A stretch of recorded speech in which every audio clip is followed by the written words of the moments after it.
ఆఫ్ఘన్లో భారీ భూకంపం. తూర్పు ఆఫ్ఘనిస్తాన్లో కనూర్ ప్రావిన్స్లోని జలాలాబాద్కు 27 కిలోమీటర్ల దూరంలో 6.0 తీవ్రతతో భూకంపం వచ్చింది. 20 మంది చనిపోయారు, 100 మందికి పైగా గాయపడ్డారు. మృతుల సంఖ్య మరింత పెరిగే ప్రమాదం ఉందని తాలిబాన్ ప్రభుత్వ వర్గాలు చెబుతున్నాయి. ఎర్త్ క్వేక్ కారణంగా వందల కొద్ది ఇళ్లు శిథిలమయ్యాయి.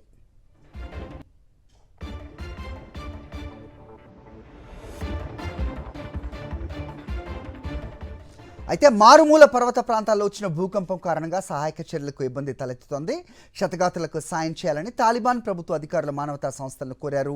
హెలికాప్టర్ల ద్వారా క్షతగాతులను హాస్పిటల్స్కి తరలిస్తున్నారు.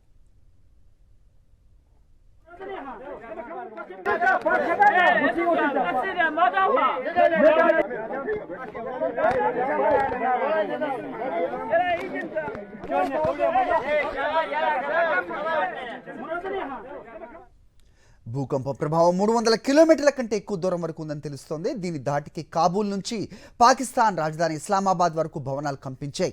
భారత్లోని ఢిల్లీ ఎన్సీఆర్లో కూడా పలు ప్రాంతాల్లో భూ ప్రకంపనలు చోటు చేసుకున్నాయి. నాయిడాలో భూకంపంతో భయాందోళనకు గురైన ప్రజలు ఇళ్ల నుంచి బయటకు పరుగులు తీశారు.